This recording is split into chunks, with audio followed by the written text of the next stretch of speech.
እስኪያስቡት የሙቀት መጠኑ ከዜሮ በታች 50 ዲግሪ ሴንቲግሬድ ዝቅ ብሏል። የለበሱት ልብስ ለደቂቃዎች ካልተንቀሳቀሱ ሊቀዘቅዝም ይችላል። የአይን ሽፋሽፍቶ በበረዶም ይሸፈናል። ይህ ቅጅት አይደለም። ይቺ በሩቅ ምስራቅ ሩሲያ በሳይቤሪያ እምብርት የምትገኘው ያኩትስክ ከተማ የዕለት ተዕለት ሕይወት ናት። ያኩትስክ በዓለም ላይ እጅግ ቀዝቃዛዋ ከተማ ብቻ አይደለችም። በፐርማፎረስት ወይም ለዘላለም በረዶ በሆነ መሬት ላይ የተገነባች ግዙፍ ከተማም ናት። ዛሬ ከ350 ሺህ በላይ ሰዎች በዚህ አስቸጋሪ ሁኔታ ውስጥ እንዴት እንደሚኖሩ፣ ቤቶቻቸውን በበረዶ ላይ እንዴት እንደሚያቆሙና አስገራሚውን የሳይቤሪያ ሕይወት እንቃኛለን። ክቡራን ተመልካቾቻችን ለቻናላችን አዲስ የሆናችሁ ቻናላችንን ላይክ፣ ሼር፣ ሰብስክራይብ በማድረግ ተጨማሪ ቪዲዮዎች እንዲደርሷችሁ ማለት ቻላችሁ። ፕሮግራሙን ወደ እናንተ አዘጋጅቼ የማቀርበው እኔ ኤፍሬም ታጥቅ ነኝ። አብራችሁን ቆዩ።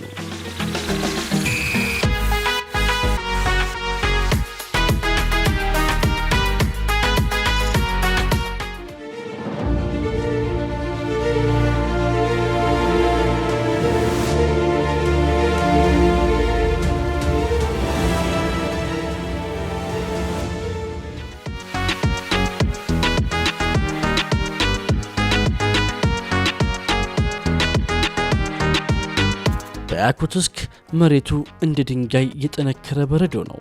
ነገር ግን አንድ ትልቅ ችግር አለ። አንድን ህንፃ በቀጥታ መሬቱ ላይ ቢገነቡት ከህንፃው የሚወጣው ሙቀት ከስሩ ያለውን በረዶ ያቀልጠዋል። በረዶው ሲቀልጥ ደግሞ መሬቱን ይነካውና ህንፃው ይፈርሳል። ለዚህ መፍትሄው ኢንጂነሪንግ ነው። በያኩትስክ ያሉ ህንፃዎች በሙሉ የሚንሳፈፉ ናቸው። ከ8 እስከ 12 ሜትር ጥልቀት ያላቸው የኮንክሪት ምሰሶዎች መሬት ውስጥ ይቀበራሉ። ህንፃው የሚገነባው በእነዚህ ምሰሶዎች ላይ ሆኖ ከመሬት ቢያንስ 1 ሜትር ከፍ ብሎ ነው። ይህ ክፍተት ቀዝቃዛ አየር በህንፃው ስር እንዲያልፍ በማድረግ መሬቱ እንዳይቀልጥ ይከላከላል። ወደ ገበያው እንሂድ። እዚህ ማቀዝቀዣ ወይም ፍሪጅ አያስፈልግም። አሳዎች ከወንዝ እንደወጡ ወዲያው ስለሚቀዘቅዙ እንደ ጠንካራ እንጨት ይቆማሉ። የአካባቢው ተወዳጅ ምግብ ስትሮጋኒና ይባላል። ይህ በበረዶ የጠነከረ ጥሬ አሳ ተቀሽሮ በጨውና በቁንዶ በርበሬ የሚበላ ነው። ይህ ምግብ ለሰውነታቸው ከፍተኛ ኃይልና ቫይታሚን ይሰጣቸዋል። እዚህ መኖር ማለት ከተፈጥሮ ጋር መታገል ሳይሆን ከተፈጥሮ ጋር መስማማት ነው። በያኩትስክ መኪና መንዳት ራሱ ጥበብ ነው።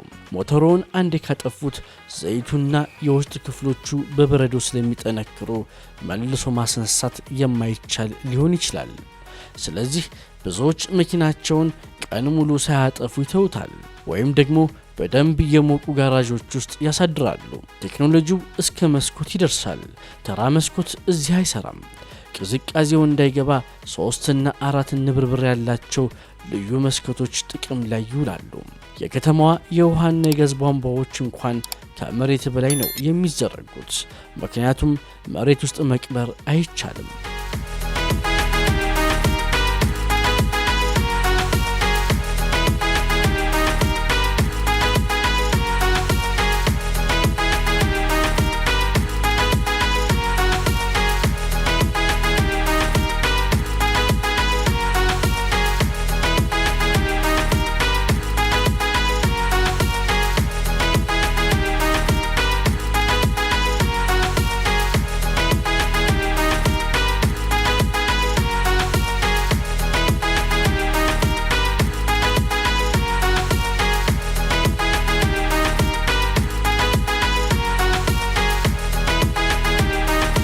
ለእኛ አስደንጋጭ የሆነው ቅዝቃዜ ለያኩትስክ ልጆች መጫወቻ ነው። ትምህርት ቤት የሚዘጋው የሙቀት መጠኑ ከኔጌቲቭ 45 ዲግሪ ሴንቲግሬድ ወይም ከኔጌቲቭ 50 ዲግሪ ሴንቲግሬድ በታች ሲወርድ ብቻ ነው።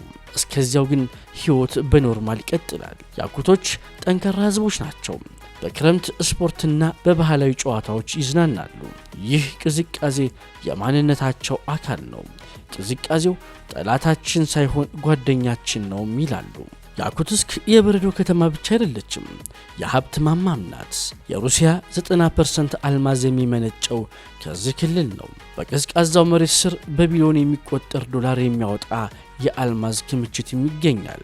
ይህ ማዕድን ለከተማዋ እድገትና ለዘመናዊ ህንፃዎቿ ግንባታ ዋነኛው የገንዘብ ምንጭ ነው። የያኩትስክ ቅዝቃዜ እንደ ጊዜ ማሽንም ያገለግላል። ባለፉት ጥቂት ዓመታት መሬቱ ሲቆፈር ከሺህ ዓመታት በፊት የሞቱ ግዙፍ እንስሳዎች ምንም ሳይበላሹ ተገኝተዋል። ስጋቸው፣ ጸጉራቸውና ደማቸው እንኳን ሳይቀር በበረዶ ታሽጎ በመቆየቱ ሳይንቲስቶች እነዚህን የጥንት እንስሳ በክሎኒንግ መልሶ ለመፍጠር ምርምር እያደረጉ ይገኛሉ። እዚህ ከተማ ፋሽን ለውበት ብቻ አይደለም፣ ለህልውናም ጭምር ነው። ሰው ሰራሽ ልብሶች እንደ ናይለን አይነቶቹ ቅዝቃዜውን መቋቋም ስለማይችሉ ነዋሪዎች እውነተኛ የእንስሳት ቆዳና ጸጉር ይጠቀማሉ። አንድ ጥራት ያለው የበረዶ ጫማ $500 በላይ ሊያወጣ ይችላል። ነገር ግን ለ10 ዓመታት ከቅዝቃዜ ይጠብቅዎታል። ከአልማዝ ማዕድን እስከ ጥንታዊ እንስሳቶች፣ ከኮንክሪት ምሰሶዎች እስከ በረዶ አሳዎች፣ ያኩትስክ በዓለም ላይ ወደር የሌላት ከተማ ናት። ተፈጥሮ በከባዱ በፈተነቻቸው ቁጥር ነዋሪዎቿ በአዲስ ጥበብና ጽናት ምላሽ ይሰጣሉ። ያኩትስክ የሰው ልጅ መንፈስ ፈጽሞ እንደማይቀዘቅዝ የምታሳይ ሕያው ምስክር ናት። በበረዶ መሬት ላይ ስለቆመችው፣ በቴክኖሎጂ ስለታገዘችውና በልዩ ባህል ስላጌጠችው ድንቅ ከተማ ያዘጋጀንላችሁ ፕሮግራም ይህን ይመስል ነበር። ፕሮግራሙን ወደ እናንተ አዘጋጅቼ ያቀረብኩት እኔ ኤፍሬም ታጥቅ ነበርኩኝ። ለቻናላችን አዲስ የሆናችሁ ተመልካቾቻችን ቻናላችንን ላይክ፣ ሼር፣ ሰብስክራይብ በማድረግ ተጨማሪ ቪዲዮዎች እንዲደርሷችሁ ማድረግ ትችላላችሁ። አብራችሁን ስለነበራችሁ ከልብ እናመሰግናለን። መልካም ጊዜ